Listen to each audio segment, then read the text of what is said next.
নবী ঈসা আলাইহিস সালামের যুগে ঈসা আলাইহিস সালামের কিছু হাওয়ারি ছিল। হাওয়ারি মানে হচ্ছে সাহাবী, মানে রাসূল সাল্লাল্লাহু আলাইহি ওয়াসাল্লামের ক্ষেত্রে আমরা বলি সাহাবী, ঈসা আলাইহিস সালামের ক্ষেত্রে আমরা বলছি হাওয়ারি। তো ঈসা আলাইহিস সালাম এর যে কাছের হাওয়ারি বা অনুসারী ছিলেন, তাদের মধ্যে দুজনকে তিনি প্রাচীন গ্রিকের, প্রাচীন বলতে বোঝাচ্ছি তৎকালীন সময়কার গ্রিকের একটা ছোট্ট নগরী ছিল, নগরীটার নাম আন্তাকিয়া। নগরীটার নাম হচ্ছে আন্তাকিয়া। এটা কিন্তু এখন সিরিয়ার মধ্যে পড়েছে। আমি কালকে ম্যাপ ঘাটাঘাটি করে দেখেছিলাম, এটা সিরিয়ার মধ্যে পড়েছে আর কি, এখনকার সিরিয়ার মধ্যে।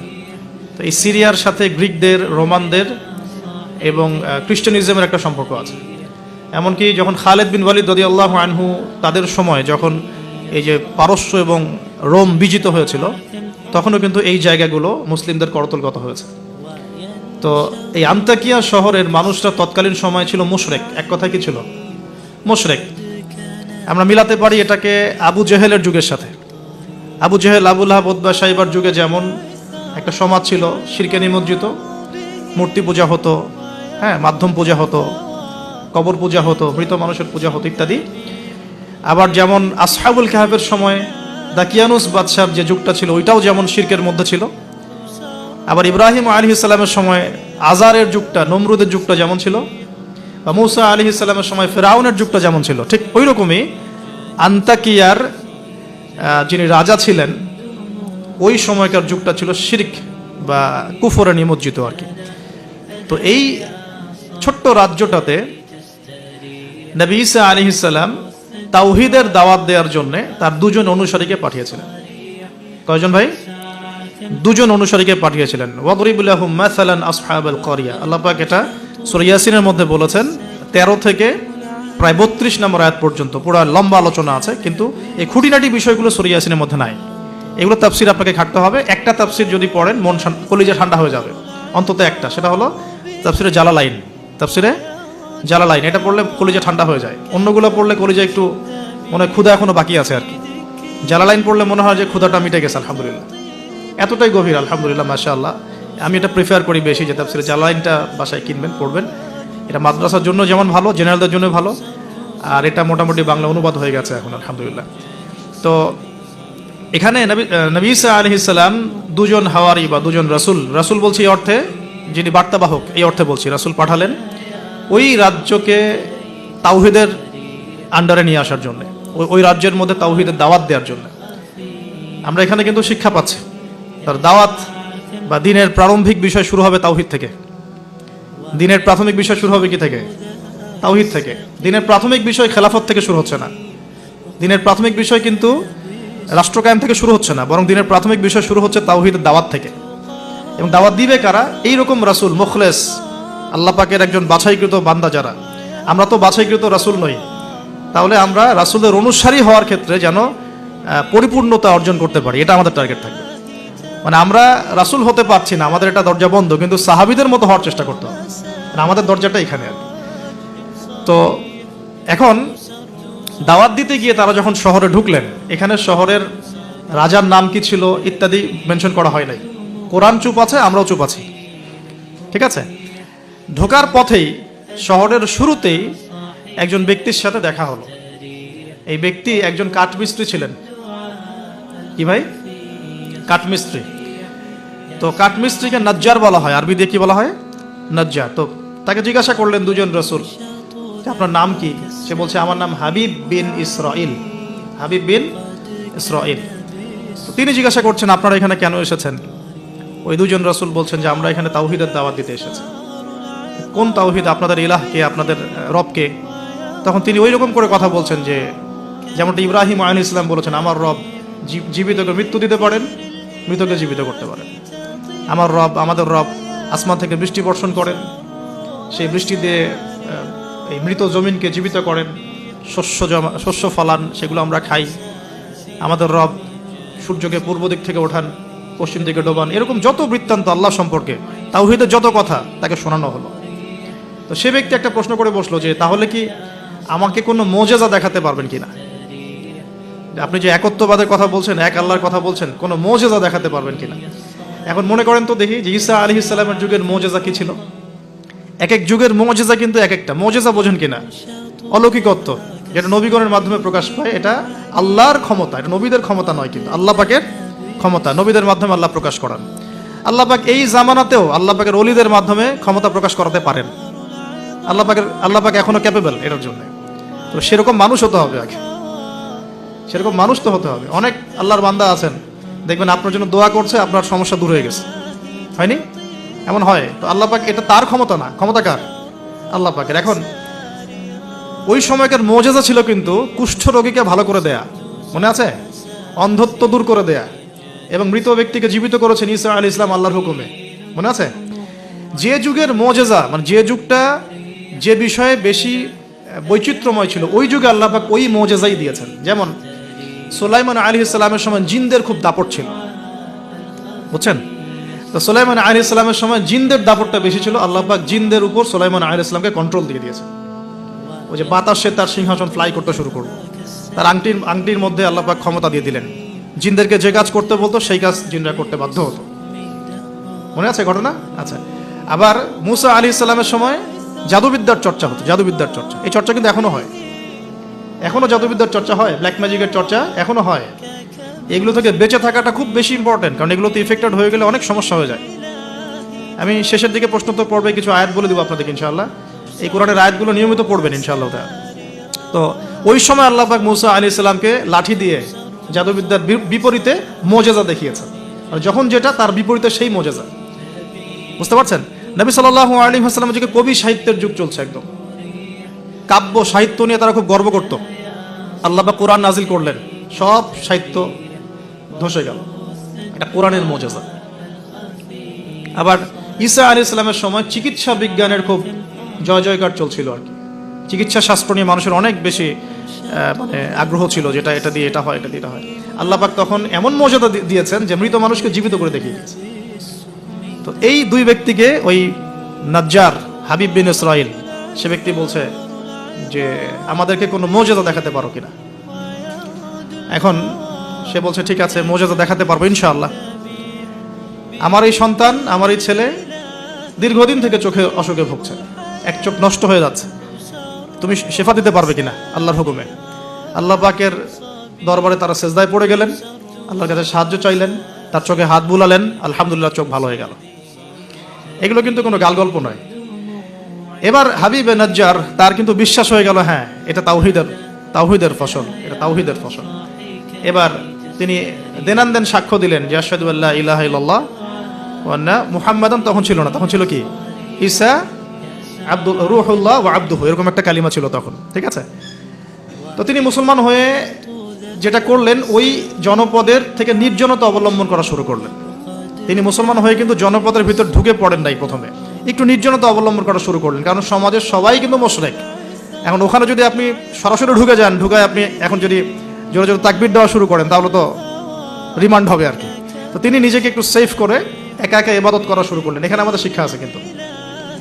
আমি এই হাবিবে নাজ্জারের ঘটনা, ওই তৎকালীন সময়কার ওই আন্তাকিয়া শহরের শিরক, এগুলোর সাথে আপনি বর্তমান বিশ্বকে মেলাতে পারবেন।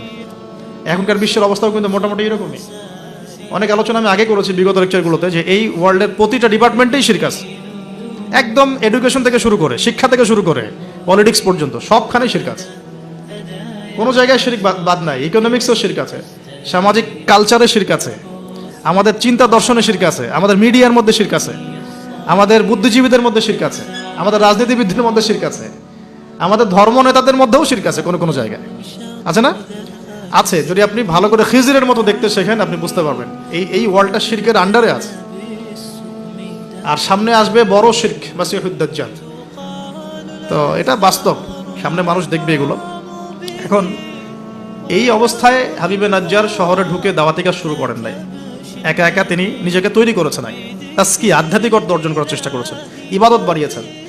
এদিকে ওই দুজন রাসূল তারা শহরে প্রবেশ করলেন, বেশ কিছু সময় তারা মানুষকে দাওয়াত দেওয়ার চেষ্টা করলেন, কিন্তু মানুষ ইসলাম কবুল করছে না।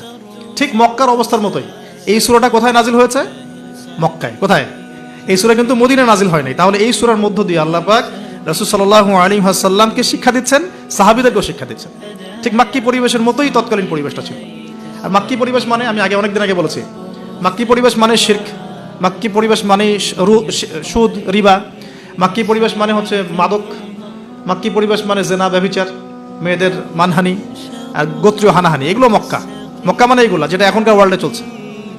আপনি যদি ছোট ছোট সেন্সে চিন্তা করেন না, তাহলে আমাদের সোসাইটিটাও মাক্কি। ছোট সেন্সে চিন্তা করেন, এখানে শিরক দিয়ে ভর্তি, রিবা সুদ দিয়ে ভর্তি, মাদক দিয়ে ভর্তি, মেয়েদের যে জেনা, ব্যভিচার, পর্নোগ্রাফি, এগুলো দিয়ে ভর্তি। আর কি গোত্রীয় হানাহানি তো আছেই, এটা এখন পলিটিক্যাল হানাহানিতে রূপ নিয়েছে। কোনো কোনো জায়গায় ধর্মীয় হানাহানি হচ্ছে, মসজিদে মসজিদে ভাগাভাগি হচ্ছে। আছে, মক্কার আদর্শ কিন্তু এখনো সমাজের মধ্যে আছে। খালি দার্শনিক দৃষ্টিভঙ্গিতে দেখতে শিখুন, একটু একটু খিদিরের মতো দেখতে শিখুন। এখন দেখুন, এই দুজন রাসূল দাওয়াত দেওয়ার পর, দীর্ঘদিন দাওয়াত দেওয়ার পরে যখন মানুষ ইসলাম কবুল করছে না, তখন তারা প্রকাশ্যে মানে আল্লাহু আকবার, তাকবীর, এটা দেওয়া শুরু করেছিল। যখনই বের হতেন তারা তাকবীর দিতেন, আল্লাহু আকবার, আল্লাহু আকবার, আল্লাহু আকবার, লা ইলাহা ইল্লাল্লাহ, লা ইলাহা ইল্লাল্লাহ, এভাবে প্রকাশ্য দাওয়াত দেওয়া শুরু করলেন। ঠিক আব্দুল্লাহ বিন মাসউদ রাদিয়াল্লাহু আনহুর মতো। নবী সাল্লাল্লাহু আলাইহি ওয়াসাল্লাম একদিন বললেন যে, কে আছো, কুরাইশদেরকে কোরআন শোনাতে পারো? তারা তো কোরআন শুনতেই চায় না, কোরআন বললেই কানে আঙ্গুল ঢুকায় দেয়। হ্যাঁ, কোরআন বললেই তারা কাপড় দিয়ে মাথা আবৃত করে, এগুলো কোরআনে আছে কিন্তু। তখন আব্দুল্লাহ বিন মাসউদ, সুবহানাল্লাহ, রুয়াইয়াল গানাম বলা হতো তাকে, মানুষ তাচ্ছিল্য করতো, মানুষ তাকে তাচ্ছিল্য করতো। তার পা ছিল সরু, মানে চিকন সরু, পা দেখে আবু জেহেল হাসাহাসি করতো, সুবহানাল্লাহ। আর ওই পায়ের নিচেই আবু জেহেলের মৌতালা লিখেছিলেন, সুবহানাল্লাহ। ওই পা দিয়ে তার আবু জেহেলের বুকের উপর পাড়া দিয়ে তিনি তাকে গর্দান কেটেছেন বদরের মাঠে। খালি 13 বছরের ব্যবধান, সময়ের ব্যবধান, খালি জাস্ট টাইম টক্স, মানে সময় কথা বলে, কথা বলে না, সময় কথা বলে। এই আব্দুল্লাহ বিন মাসউদ রাদিয়াল্লাহু আনহুর পায়ের তলেই আবু জেহেল আবার মারা গেছে। তো এই আব্দুল্লাহ বিন মাসউদ রাদিয়াল্লাহু আনহু বললেন যে, আমি শোনাবো কুরাইশদেরকে কোরআন ইনশাআল্লাহ। তারপর তিনি বের হয়ে কাবা ঘরের সামনে গিয়ে আর রহমান আল্লামাল কোরআন খালাকাল ইনসান এই তেলাওয়াত শুরু করলেন। বাস, মায়ের শুরু হলো। এখন যদি আপনি বের হয়ে সবার সামনে বলেন, আল্লাহর হুকুম ছাড়া কোনো হুকুম নাই, ইনিল হুকমু ইল্লা লিল্লাহ, আল্লাহর হুকুম ছাড়া কোনো হুকুম নাই, ওয়া মান লাম ইয়াহকুম বিমা আনজালাল্লাহ ফাউলাইকা হুমুল কাফিরুন, মায়ের একটা মাটিতে পড়বে? একটাও গায়েবই হয়ে যেতে পারেন আপনি, নাই নাই, আউট অফ হিস্ট্রি। আপনি আপনার কথা মানুষ ভুলেই যাইতে পারে, হয় না এমন? আর যদি জাতিসংঘে গিয়ে বলেন যে এর যত বেজ আছে সব শিরকের উপর আছে, সারা ওয়ার্ল্ডের মধ্যে শুধু ইসলামিক খেলাফা চলবে, তাহলে কি হবে? তো এই অবস্থা হয়েছে আব্দুল্লাহ বিন মাসউদ রাদিয়াল্লাহু আনহু। বেচারা মক্কায় গিয়ে কাবা ঘরের সামনে গিয়ে বলছে, লা ইলাহা ইল্লাল্লাহ, আল্লাহ ছাড়া কোনো মাবুদ নাই, আর রহমান আল্লামাল কোরআন খালাকাল ইনসান আল্লামাহুল বায়ান, ফাবিআইয়ি আলাই রাব্বিকুমা তুকাদ্দিবান। বাস, আবু জেহেল, আবু লাহাব, উতবা, সাইবা সবগুলো মেরে মারা শুরু করেছে। তাহলে শিক্ষা হচ্ছে এগুলো সুন্নত। শিক্ষাটা কি? দিনের পথে যদি সত্যিকার কেউ ইফোর্ট দেয়, তাহলে এই জিনিসগুলো তার ভাগ্যে আসবে। এই নির্যাতন, নিপীড়ন বা অপদস্থতা তার ভাগ্যে আসবে। যাদের ভাগ্যে আসছে না, 100% বলতে পারবো যে সেটা সঠিক পথ নয়, 100%। হ্যাঁ, সঠিক পথের ডানে বামে আমরা চোরা রাস্তা খুঁজি তো, সঠিক ক, সঠিক খ, সঠিক গ, হ্যাঁ, সঠিক অল্প সঠিক, বেশি সঠিক, একটু বেশি সঠিক, মানে এরকম আর কি। সত্যিকার অর্থে ওই রকম সঠিক পথে গেলে এগুলো আসবে। এটা একটা ফলসিফিকেশন টেস্ট, যাদের উপর এগুলো আসতেছে সন্দেহ নাই যে ইনশাআল্লাহ তারা সঠিক পথে আছে। তারা সারা দুনিয়া থাক না থাক, ওই ব্যক্তি সঠিক পথে আছে, না হলে তার উপরে এগুলো আসতো না। এখন যাই হোক, ওইদিকে যাচ্ছি না আমি। এখানে এই দুজন রাসূল সেম ভূমিকা পালন করলেন। ব্যাস, এবার রাজা তাকে গ্রেফতার করা শুরু করল। কোন রাজা? আন্তাকিয়া শহরের রাজা। রাজা কিন্তু খ্রিস্টান ধর্মাবলম্বী ছিলেন, রাজা খ্রিস্টান ধর্মাবলম্বী ছিলেন না। খ্রিস্টান ধর্মাবলম্বী হওয়ার জন্য ঈসা আলাইহিস সালাম তাকে দাওয়াত দিচ্ছেন এই দুজন রাসূলের মাধ্যমে।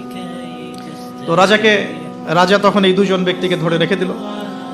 এই দুজন ব্যক্তির নাম এক একটা কিতাবে এক এক রকম এসেছে। আমি 3টা নাম পেয়েছি আর কি।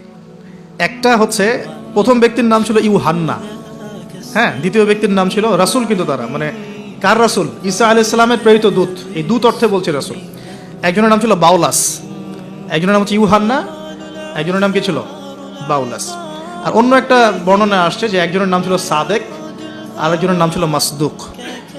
একজনের নাম সাদেক, একজনের নাম মাসদুক। আচ্ছা, এই দুজন এখন গ্রেফতার। তো এবার তাদেরকে রেখে দেওয়া হয়েছে। ঈসা আলাইহিস সালাম আরও একজন ব্যক্তিকে তাদের সাহায্যের জন্য পাঠালেন। এটাই হলো কোরআনের এই আয়াতটা, যে ওয়াদরিব লাহুম মাসালান আসহাবাল ক্বরিয়া ইয জাআহাল মুরসালুন ইয আরসালনা ইলাইহিম ইসনাইন ফাকাযযাবুহুমা ফাআজ্জাজনা বিসালিস। যখন তাদের দুইজনকে অস্বীকার করা হলো, আমি আরও একজনকে পাঠালাম। এই আরও একজনের নাম হচ্ছে আপনার শামউন। কি নাম? শামউন। এই শামউন ছিল খুবই বিচক্ষণ। এখান থেকে আমাদের শিক্ষা আছে একটা, যারা দাওয়াতি কাজ করতে চান, দিন নিয়ে চলতে চান, দিন প্রচার করতে চান, বা দিন নিয়ে বড় স্বপ্ন দেখেন, এই শামউনের মধ্যে শিক্ষা আছে। কিরকম শিক্ষা? এই শামউন গিয়ে সরাসরি তাদেরকে বলল না যে আমি ও দুজনকে বাঁচাতে আসছি, বরং শামউন নিজের পরিচয় গোপন করে ফেলছে। শামউন নিজের পরিচয় গোপন করে সে অর্ডিনারি মানুষের রূপে সমাজে মেলামেশা শুরু করলো। সে মোটামুটি একটা ছদ্মবেশ ধারণ করেছে আর কি। এবং আস্তে আস্তে আস্তে আস্তে রাজার ঘনিষ্ঠ মানুষদের সাথে তার একটা সম্পর্ক তৈরি হয়েছে। এমনও বহু মানুষ কিন্তু এখন সমাজের মধ্যে আছে না? সরাসরি ইমান জানান দিতে পারে না, কিন্তু ভিতরে ভিতরে ইসলামকে সমর্থন করে, আছে না? আমাদের প্রতিটা ডিপার্টমেন্টে এমন ভাই বোন আছে কিন্তু, যারা ইসলামকে মন থেকে সাপোর্ট করে, কিন্তু হয়তো চাকরির ভয়, এটার ভয় মানে এক্সপোজ করতে পারে না। তো প্রথমত সে সেভাবে নিজেকে গুটিয়ে নিল। এক পর্যায়ে রাজার কাছে তার নাম ছড়িয়ে পড়লো। সে একদিকে তাদের সাথে মেশে, আরেকদিকে সে আল্লাহর কাছে দোয়া করে, নামাজ পড়ে, সেজদা করে। সে কিন্তু একজন আধ্যাত্মিক গুণান্বিত মানুষ। এক পর্যায়ে রাজার দৃষ্টি আকর্ষিত হলো তার প্রতি। ওই যে ইউসুফ আলাইহিস সালামের প্রতি রাজার দৃষ্টি আকর্ষিত হয়েছিল না? স্বপ্নের ব্যাখ্যা কেউ দিতে পারে না, ইউসুফ দিয়ে দিলেন। 7 বছর দুর্ভিক্ষ হবে, ওকে আমার কাছে নিয়ে আসো, ওকে আমার কাছে নিয়ে আসো, ওকে আমার কাছে নিয়ে আসো, আমি তাকে আমার নিকটস্থ কাছের মানুষ বানিয়ে দিব। তো রাজা বা শাসক যদি সৎ হন, মনের মধ্যে যদি সততা থাকে না, তিনি খুঁজে বের করতে পারবেন কার দ্বারা আসলে জাতির খেদমত হওয়া সম্ভব। এটা দায়িত্ব তাদের, খুঁজে বের করা যে কোন কোন মানুষদেরকে কাছে নিয়ে আসলে দেশের বা জাতির খেদমত হবে। এই সৎ সাহস তো সবাই দেখাতে পারে না এখন এই ব্যক্তি, এই রাজা মোটামুটি এদিক থেকে বিচক্ষণ ছিল। সে এই শামউনকে কাছাকাছি নিয়ে আসলো, নিয়ে এসে বলল যে তোমার সব কথাবার্তা আমার কাছে খুব ভালো মনে হয়, তোমার জ্ঞানতাত্ত্বিক কথাবার্তাগুলো তুমি বলো, এগুলো খুব ভালো মনে হয়, তো তুমি আমার কি উপকার করতে পারো? তো শামউন বলছে যে আমি শুনেছি যে আপনার জেলখানায় 2জন ব্যক্তি আছে। কোন 2জন? আগে 2জন গ্রেপ্তার। তো তাদের ব্যাপারে আপনার কি মন্তব্য? আমার মন্তব্য, আমি আসলে ভাবার সময় পাইনি তাদেরকে নিয়ে, রাজা খুব ব্যস্ত ছিল। তাকে আমার কাছে নিয়ে আসেন, আমি কিছু কথা বলতে চাই তাদের সাথে। শামউনের কথা শুনে রাজা নিয়ে আসলেন তাদের 2জনকে। এবার কৌশলে শামউন এই 2জন ব্যক্তির মধ্য দিয়ে রাজাকে দাওয়াত দিচ্ছে। শামউন কৌশলে এই 2 ব্যক্তির মাধ্যমে রাজাকে দাওয়াত দিচ্ছে। শামউন এদেরকে বলছে যে তোমরা কোন আল্লাহর ইবাদত করো, কোন আল্লাহর কথা বলছো, আমাদের এখানে তো এমন কোনো আল্লাহ নাই। তখন তারা আবার ব্যাখ্যা দিচ্ছে, আমরা সেই আল্লাহর কথা বলি যে আল্লাহ ছাড়া কোনো ইলাহ নাই, যিনি আসমান থেকে বৃষ্টি বর্ষণ করেন, যিনি মৃতকে জীবিত করেন, ইত্যাদি ইত্যাদি। তাওহীদের সব কথা তারা বলা শুরু করলেন, এবং রাজা কিন্তু শুনছে। শোনার মাধ্যমকে শামউন নিজে। তাহলে এখানে আমাদের শিক্ষা আছে না? তা আপনারা একটু ইসলামের পথে আসলেই সমাজ থেকে ডিসকানেক্টেড হতে চান কেন? সমাজের মধ্যেই থাকতে হবে, সমাজের মধ্যে থেকেই আপনি সমাজের ভিতর ইসলাম ছড়িয়ে দিবেন ইনশাআল্লাহ। ঠিক আছে? ইনশাআল্লাহ একদিন সমাজ পরিবর্তন হবে। আমরা যদি সমাজ থেকে ডিসকানেক্টেড হয়ে যাই তাহলে তো সমাজ নষ্ট হয়ে যাবে। দেখুন, অনেক যুবক ছেলে আমাদেরকে বলে, ভাইয়া নামাজ পড়তাম না, এখন নামাজ পড়ি, এখন বিসিএস পরীক্ষা দিব না ভাবছি। কেন দিবেন না? ওর সাথে কি সম্পর্ক? ওর সাথে কি শত্রুতা? আপনি আরো বড় বড় পোস্টে যান, মানুষকে তাওহীদের দাওয়াত দেন, তাওহীদ প্রতিষ্ঠার চেষ্টা করেন। আল্লাহ হেফাজত করুন, আল্লাহ তৌফিক দান করুন। এখন এই শামউনের থ্রু দিয়ে এই 2 ব্যক্তি রাজাকে দাওয়াত দিলেন, মাশাআল্লাহ। এবার রাজা জিজ্ঞাসা করছে যে কোনো মুজিজা আছে না, কোনো অলৌকিকত্ব দেখাতে পারবে? আমরা যে আল্লাহর ইবাদত করি, মাঝে মাঝে কিন্তু জিনের উপাসনা করলে কিছু অলৌকিকত্ব দেখা যায়। অলৌকিকত্ব না, মানে ভেলকিবাজি দেখানো যায় আর কি। দেখবেন জিন তাত্ত্বিক যারা চর্চা করে, দেখবেন ভেলকি দেখায় মানুষকে। আপনি কোনো কবিরাজের কাছে গিয়েছেন, আপনাকে বলে দিবে যে 2 বছর আগে তুই এটা করছিলি না, এরকম কিন্তু বলে দেবে। আপনাকে ধাক্কা লাগলো যে হ্যাঁ তাই তো, আমার তো এমন হয়েছে। আসলে ও যে জিনের উপাসনা করে, ওই জিন আপনার যে কারিন আছে এর সাথে কানেকশন ফিক্স করে আর কি। কারণ আপনার জিন ফিউচার জানে না, কিন্তু আপনার জিন তো আপনার হিস্ট্রি জানে। আপনার জিন আপনার হিস্ট্রি জানে। তো তখন আপনার কাছে মনে হলো হ্যাঁ তাই তো, আমি তো অমুক দিন অমুক মেয়ের জন্য দাঁড়াইছিলাম এখানে। আচ্ছা ঠিক আছে। এখন সে বলল যে হ্যাঁ আমরা মৌজুদা দেখাবো ইনশাআল্লাহ। কি মৌজুদা? 7 দিন আগে একটা বাচ্চা ওই রাজ দরবারে মারা গেছে। কয়দিন আগে? দাফন হয়নি এখনো, 7 দিন আগে মারা গেছে, লাশ সংস্কার হয়নি, লাশের অবস্থাও ভালো না। এখন এই 2 ব্যক্তি আল্লাহর কাছে দোয়া করলেন, আল্লাহ আজকে যদি তুমি মৌজুদা আমাদের হাত দিয়ে আমাদের মাধ্যমে দেখাও, ইনশাআল্লাহ এরা তাওহীদের উপর চলে আসবে। তো আল্লাহ রাব্বুল আলামিন মুআজিজা দেখালেন, ওই 7 দিনের মৃত বাচ্চা জীবিত হয়ে উঠল। এবার জীবিত হয়ে সে বলে উঠল যে আমি আসমানে দেখেছি, এই বাচ্চা বলছে, এবার আমি আসমানে দেখেছি একজন সুন্দর, মানে চুলের বর্ণনা দেওয়া হয়েছে যে আমরা যেটাকে সিল্কি চুল বলি আর কি, লম্বা কাত পর্যন্ত সিল্কি চুলওয়ালা একজন মানুষ, একজন ব্যক্তি, তিনজনের জন্য আল্লাহর কাছে দোয়া করছে। কয়জনের জন্য? তার মানে সে মেবি ঈসা আলাইহিস সালামের দিদার পেয়েছে, মেবি, আল্লাহ ভালো জানেন, এটা বারজাক।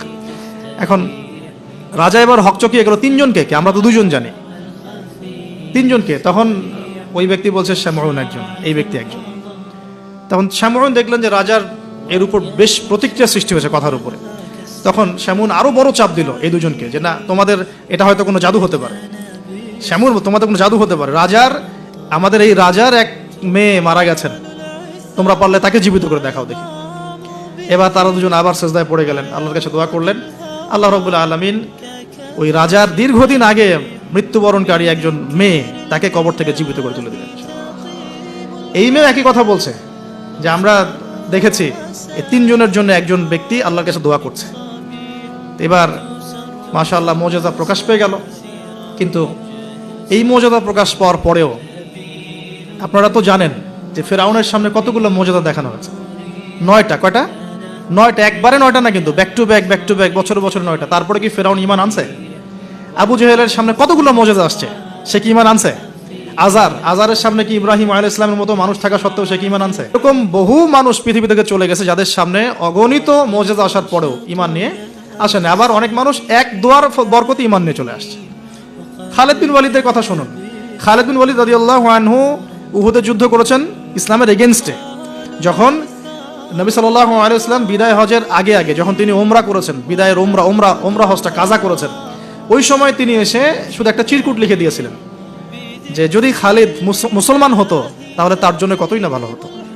নবীজি এটাও বলেননি খালিদ আসো ইসলাম কবুল করো, তোমার আগের সব গুনাহ মাফ হয়ে যাবে, এটা এতটুকু বলেন নাই। নবীজি বলেছেন, খালি চিরকুটে লিখে দিয়েছেন যে যদি খালিদ ইসলাম কবুল করতো তাহলে কতই না ভালো হতো। এই একটা কথাই তার মনে এমন দাগ কেটেছে, তিনি নিজে গিয়ে মদিনা ইসলাম কবুল করে আসছেন। আর তারপরে তো জানেন তার হাতে ইসলামের কতগুলো বিজয় হয়েছে, প্রায় 80 থেকে 100টা ব্যাটেল তিনি লড়ছেন ইসলামের জন্য, এবং কোনো ব্যাটেলেই তিনি কিন্তু পরাজিত হন নাই। তাকে বলা হয় সাইফুল্লাহ, আল্লাহর তরবারি। এখানে একটা কথা বলি, এই মানুষকেও শয়তান ওয়াসওয়াসা দিত। এই খালিদ বিন ওয়ালিদ রাদিয়াল্লাহু আনহুকেও এই যে বললাম না, চোখ লাগা, বদনজর, ওয়াসওয়াসা, এই সমস্যা হতো। এই সমস্যাগুলো আমাদেরও হয়, হ্যাঁ, এবং এই অনলাইনের মাধ্যমে এটা বেশি হয়। তখন তিনি এসে নবীজিকে বলছিলেন যে আমাকে একটা দোয়া শিখাই দেন ইয়া রাসূলুল্লাহ। তিনি কিন্তু বীর বিক্রম, একজন সাহসী বীর সাহাবী। নবী সাল্লাল্লাহু আলাইহি ওয়াসাল্লাম তাকে দোয়া শিখিয়ে দিয়েছেন যে আউযু বিকালিমাতিল্লাহি তাম্মা মিন কুল্লি শাইতানি ওয়া হাম্মা ওয়া মিন কুল্লি আইনিন লাম্মা। একটা জায়গা আছে আউযু বিকালিমাতিল্লাহি তাম্মাতি মিন গযাবিহি ওয়া ইকাবিহি ওয়া শাররি ইবাদিহি ওয়া মিন হামাজাতি শায়াতিন ওয়া আন ইয়াহদুরুন। দেখেন কোথা থেকে কোথায় আসলাম। এখন কোথায় ছিলাম জানি? হ্যাঁ, এই যে মুজিজা দেখার পরেও তো বহু রাষ্ট্রপ্রধান ইসলাম কবুল করে নাই, করেছে? করে নাই। এখনো তো আপনার সামনে আমার সামনে মুজিজা পড়ে আছে। কি মুজিজা?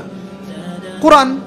কেউ কোরআন নিয়ে একটা ভুল প্রমাণ করুক, একটা জিনিস, একটা বিধান প্রমাণ করুক যে মানবতা বিরোধী, বা এটা এই যুগে চলে না, ওই যুগে চলতো, এর মধ্যে এক জাররা পরিমাণ ভুল কেউ বের করতে পারে কিনা দেখুক। তারপরেও তো মানুষ কোরআন মেনে চলছে না। ব্যাপারটা এরকম হচ্ছে না? এখন রাজার সামনে অনেকগুলো মুজিজা দেখানো হয়েছে ঠিকই, কিন্তু রাজা তাদেরকে কবুল করে নাই। ফিনিশিং হলো এটা। এবার এই তিনজনকে শাস্তি দেওয়া হবে। শামউনের আসল রূপ তো প্রকাশ পেয়ে গেছে। এবার শামউনের কি আসল রূপ প্রকাশ পেয়ে গেছে। এবার তিনজনকে শাস্তি দেওয়ার প্ল্যান করা হয়েছে। তখন তারা আল্লাহর কাছে দোয়া করলেন যে আল্লাহ আমাদেরকে এই জালেমের জুলুম থেকে আল্লাহ হেফাজত করুন। তো তাদেরকে আটকে রাখা হয়েছে, পাথর নিক্ষেপ করে হত্যা করা হবে, এটা হচ্ছে রায় ওদের। ওই সময়কার রায়গুলো এমন ছিল, রজম করে হত্যা করা হবে, বা বড় বড় কিছু গাভী ছিল ওদের, সোনার দিয়ে তৈরি বা পিতল দিয়ে তৈরি, এর ভিতরে মানুষকে ঢুকিয়ে নিজ দিয়ে আগুন জ্বালিয়ে দেওয়া হতো। চিন্তা করতে পারেন। তারপরে শুলদণ্ড ছিল, পিছনের রাস্তা দিয়ে লোহা আছে না, পেঁচানো লোহা বাকিয়ে ঢুকে মাথার মগজ দিয়ে বের করে দেওয়া হতো। এগুলো ছিল শুলদণ্ড। একজন সাহাবী খুবাইব রাদিয়াল্লাহু আনহুকে এইভাবে দণ্ড দিয়ে হত্যা করা হয়েছে। নাউযুবিল্লাহ, সুবহানাল্লাহ। আল্লাহ পাক তাকে জান্নাতের শীর্ষ মর্যাদা দান করুন, দোয়া করে। তো এবং তিনি ওই যে বলেছিলেন ইন্তেকালের আগে, লাস্তু উবালি হিনা উকতালু মুসলিমান আলা আই জামবিন কানা লিল্লাহি মাসরুই। ওনাকে বলা হচ্ছিল যে তোমার জায়গায় মুহাম্মদ সাল্লাল্লাহু আলাইহি সাল্লামের যদি নখ কেটে ফেলি তুমি কি মুক্তি নিবা? তো তখন তিনি বলেছিলেন যে লাস্তু উবালি হিনা উকতালু মুসলিমান, আমি কোনো পরোয়াই করি না যখন আমাকে মুসলমান রূপে শহীদ করা হচ্ছে।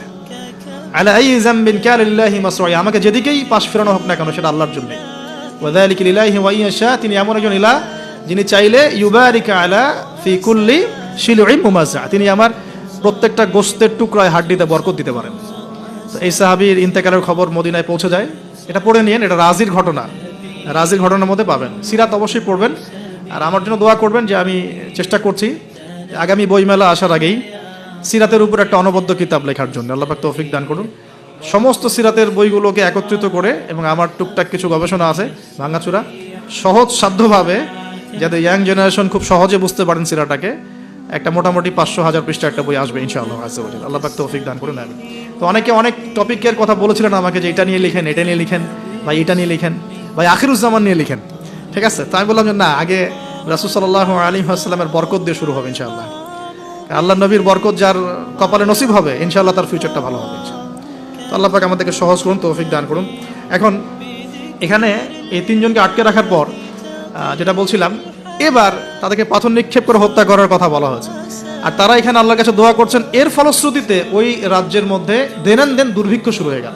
কি হলো ভাই? একদম দুর্ভিক্ষ। ওয়ার্ল্ড কি আসতেছে দুর্ভিক্ষের দিকে? আসতেছে, সবর করেন। তো এখন আমি একটা লেকচারে বলেছিলাম যে এই ইকোনমিক স্যাংশন বা ইকোনমিক ইনফ্লুয়েশন যেগুলো হয়, এগুলো থেকে বাঁচার জন্য সূরা ইউসুফের মধ্যে একটা হেদায়েত আছে। ওই সূরা ইউসুফে ইউসুফ আলাইহিস সালামের 7 বছর মেয়াদি যে পরিকল্পনা, ওই পরিকল্পনা যদি কেউ বাস্তবায়ন করে, কোনো রাষ্ট্রে দুর্ভিক্ষ হবে না ইনশাল্লাহ। যদি হয়ও, আল্লাহর হুকুমে যদি হয়ও, ইনশাল্লাহ জনগণ না খেয়ে মরবে না। ওই 7 বছরের মেগা পরিকল্পনা কি, সেটা একটু সূরা ইউসুফ ঘাটে দেখেন। তার মূল জিনিসটাই হচ্ছে অপচয় নষ্ট করা, অপচয়টাকে রোধ করা। অপচয় নষ্ট করা না, মানে অপচয়কে রোধ করা, সমস্ত রকম অনিয়ম বন্ধ করা, এবং ফিউচারের জন্যে খাবার এবং সম্পদগুলো সঞ্চয় করতে থাকা। যেমন আমরা কিন্তু অনেক অপচয় করি, খাবার নষ্ট করি, গ্যাস নষ্ট করি, তেল নষ্ট করি, নষ্ট করি, কিন্তু আবার প্রয়োজনের চেয়ে বেশি ব্যবহার করি। আবার দেখা যায় যে অনেক প্রকল্প হাতে নিচ্ছি কিন্তু পুরোপুরি বাস্তবায়িত হচ্ছে না, দুর্নীতি হচ্ছে, ইত্যাদি ইত্যাদি। এইগুলোকে যদি বন্ধ করা যায়, আপনি ইন ফিউচার একটা জাতির ইকোনমিক বিষয়টা সাস্টেইন করতে পারবেন ইনশাআল্লাহ। তো আমি ইকোনমিক্স নিয়ে অন্য একদিন ইনশাআল্লাহ কোনো একটা সেমিনার করবো ইনশাআল্লাহ তাআলা।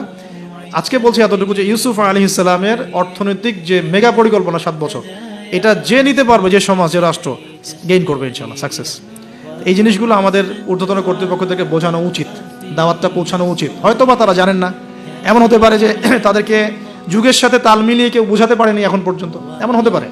এই জন্য আমরা সবার প্রতি আমভাবে দাওয়াতের নসিহত করব, কারোর প্রতি আমরা কোনো শত্রুতা পোষণ করতে যাব না। কারণ আমাদের সমাজের মানুষগুলো কিন্তু আমাদেরই ভাই, আমাদেরই বোন, আমরাই। তো হয়তো কেউ হেদায়েত পেয়েছে, কেউ পায় নাই, কেউ বুঝে আসছে, কেউ আসে নাই, ইত্যাদি। এখন এই মানুষগুলো দোয়া করছেন তিনজন, এইভাবে বলছি, ইউহান্না, বাউলাস এবং শামউন, হ্যাঁ, অথবা অন্য বর্ণনা আসছে সাদেক, মাসদুক এবং শামউন। তারা দোয়া করছেন, এদিকে দুর্ভিক্ষ চলছে। এখন জনগণ তাকে বলা শুরু করলো যে ইন্না তাতায়্যারুনা বিকুম, তোমাদেরকে আমরা এখন অশুভ মনে করা শুরু করেছি, তোমাদেরকে আমরা অশুভ, অলক্ষণ মনে করছি। সূরা ইয়াসিন পড়ে দেখেন, আমরা তোমাদেরকে অলক্ষ্য বলি না, কুলক্ষণ, অলক্ষণে, এরকম কথা বলি না, তোমাদেরকে আমরা এখন অলক্ষণে মনে করছি। যদি তোমরা তোমাদের এই দাওয়াত বন্ধ না করো, আমরা তোমাদেরকে রজম করে হত্যা করব। এবার রজমের প্রিপারেশন নেওয়া হচ্ছে। এবার সেই ঘটনা, ওয়াজা মিন আকসাল মাদিনাতি রাজুলুন ইয়াসআ। এবার ওই মদিনা মানে কিন্তু নগর, মদিনা মানে একটা শহর। মদিনা মানে ওই শহরের দূরবর্তী একটা জায়গা থেকে, দূরবর্তী জায়গা মানে কোনটা? ঢোকার এন্ট্রেন্সটা, ওই যে হাবিবে নাজ্জার, মনে আছে? ওয়াজা মিন আকসাল মাদিনাতি রাজুলুন ইয়াসআ, একজন ব্যক্তি দৌড়ে আসলো। ইয়াসআ মানে দৌড়ে আসলো। ইয়াসআ ক্বালা ইয়া কওমি ইত্তাবিউল মুরসালিন, দৌড়ে এসে তখন তার ওই ব্যক্তি কওমকে বলছে, হে আমার কওম, এই রাসূলদের অনুসরণ করো। সুবহানাল্লাহ। কোন ব্যক্তি এটা? তাহলে এখানে আমাদের যারা সাধারণ মুসলিম আছে, আমাদের শিক্ষা আছে তো নাকি? হাবিবে নাজ্জার কত বড় একটা সাহসিকতার পরিচয় দিল এখানে, দেখেন। সে দৌড়ে এসে যখন শুনতে পারলো যে ওই রাসূলদেরকে হত্যা করার প্রিপারেশন নেওয়া হয়েছে, দৌড়ে এসে কওমকে বলছে, হে আমার পুরো কওম, তোমরা রাসূলকে অনুসরণ করো। ইত্তাবিউ মান লা ইয়াসআলুকুম আজরান ওয়া হুম মুহতাদুন, তোমরা সেই রাসূলদের অনুসরণ করো যারা তোমাদের কাছে কোনো প্রতিদান চাচ্ছে না এবং তারা হেদায়েত প্রাপ্ত আছে। সুবহানাল্লাহ।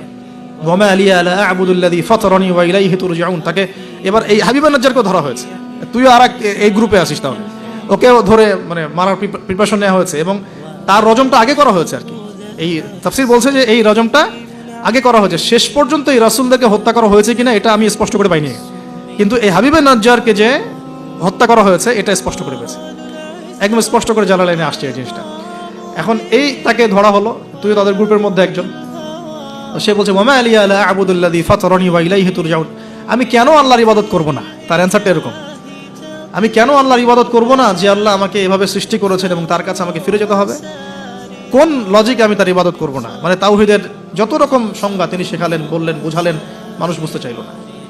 এবার তাকে রজম করা হচ্ছে এবং সুবহানাল্লাহ, ওয়া মা লিয়া লা আ'বুদুল্লাযী ফাতারানি ওয়া ইলাইহি তুরজাউন আ'তাখিযু মিন দুনিহি আলিহা ইন ইউরিদনি রহমানু বিদুররিন লা তুগনি আন্নী শাফাআতুহুম শাইআ ওয়া লা ইউনকিযুন ইন্নী ইযাল লাফি দালালিম মুবিন। তিনি বলছেন যে যে আল্লাহ আমাকে সৃষ্টি করেছেন সে আল্লাহর আমি ইবাদত না করে আমি কার ইবাদত করব? আল্লাহ রাব্বুল আলামিন যদি আমাকে কোনো কল্যাণ করতে চান কেউ ঠেকাতে পারবে না, আল্লাহ পাক যদি কোনো অকল্যাণ করতে চান কেউ আমাকে বাঁচাতে পারবে না। আর আমি যদি এই তাওহীদ জানার পরেও শিরকে যাই তাহলে আমি স্পষ্ট বিভ্রান্তির মধ্যে থাকবো। তার লজিকগুলো কত চমৎকার। এবার তাকে হত্যা করা হচ্ছে আর কি। হ্যাঁ, সুবহানাল্লাহ, ইন্নী ইযাল লাফি দালালিম মুবিন ইন্নী আমানতু বিরাব্বিকুম ফাসমাউন। সে বলছে ইন্নী আমানতু বিরাব্বিকুম ফাসমাউন, তোমরা আমাকে হত্যা করছো কিন্তু জেনে রাখো যে আমি, তোমরা শুনে রাখো, জেনে রাখো না, ফাসমাউন তোমরা শুনে রাখো, তোমরা আমাকে হত্যা করছো করো কিন্তু শুনে রাখো যে আমি ঈমান এনেছি আমার রব এবং তোমাদের সবার রবের প্রতি। আমি তোমাদের এইসব তন্ত্রমন্ত্র শিরিক কুফর এসবে বিশ্বাস করি না। এবং এই রজমে যখন তার মৃত্যু হয়ে যায় বলা হচ্ছে যে মৃত্যুর আগেই অথবা মৃত্যুর সময় তাকে আল্লাহ রাব্বুল আলামিন তার জান্নাতের ঘরটা দেখালেন। সুবহানাল্লাহ। এবং তাকে বলা হচ্ছে যে এটা কি উস্তাদ, কিলা দুখুলিল জান্নাহ, তাকে বলা কিলা দুখুলিল জান্নাহ, তাকে বলা হলো উদখুলুল জান্নাহ, জান্নাতে ঢুকো, প্রবেশ করো। কিলা দুখুলিল জান্নাতা, সুবহানাল্লাহ, কিলা দুখুলিল জান্নাহ। তারপরে আমি এই জায়গাটা আসলে খুব ইমোশনাল হয়ে যায় আর কি, আর আমি এই জায়গাটা পড়তেছি কদিন থেকে। কিলা দুখুলিল জান্নাহ ক্বালা ইয়া লাইতা কওমি ইয়ালামুন, সুবহানাল্লাহ, ক্বালা ইয়া লাইতা কওমি ইয়ালামুন, তখন যে বলছে হায় আমার জনপদ, হায় আমার কওম, যদি তারা জানতো, যদি তারা বুঝতো যে আল্লাহ পাক আমাকে কি পরিমাণ নিয়ামত দিয়েছেন, কোন জান্নাতে আমি আছি, এইটা যদি আমার জনগণ বুঝতো তাহলে সবাই ঈমান নিয়ে আসতো। দেখেন কোরআনে এই ব্যক্তির নাম উল্লেখ করা হয় নাই। ওয়াজা আমিন আকসাল মাদিনাতি রাজুল, মানে দূরবর্তী জায়গা থেকে একজন লোক ছুটে আসছে। কে সেই লোক আল্লাহর কাছে এটা বড় কথা নয়, মানে নামটা কি সেটা বড় কথা নয়, তার আকীদাটা কি, তার আমলটা কি, তার তাওহীদটা কি, এটা সবচেয়ে বড় কথা। তো এখন এই হাবিবে নাজ্জারের এই শাহাদাত হয়ে গেল এবং আন্তাকিয়াবাসীর উপরে এবার কি হলো আল্লাহ পাক সেটাও বলছেন। তাওহীদের স্পষ্ট দাওয়াত পাওয়ার পর যখন তারা স্বীকার করলো না, তারা আবু জেহেলের মতো আচরণ করলো, আবু লাহাবের মতো আচরণ করলো, উতবা সাহেবার মতো আচরণ করলো, ওই ফেরাউন নমরুদ তাদের মতো আচরণ করলো। হিস্ট্রি কিন্তু একই, সব একই জনপদে ঘুরছে গেলে। এই মুশরিকদের মতো আচরণ যখন অব্যাহত থাকলো, আল্লাহ পাক বলছেন যে আমি তাদের উপরে কোনো বড় সেনাবাহিনী পাঠাই নাই, আমি তাদের উপরে কোনো বড় সেনাবাহিনী পাঠাই নাই, কোনো বাহিনী নাজিলও করি নাই, শুধু ছিল এটা সাইহাতান ওয়াহিদা, একটা মাত্র বড় বিকট চিৎকার।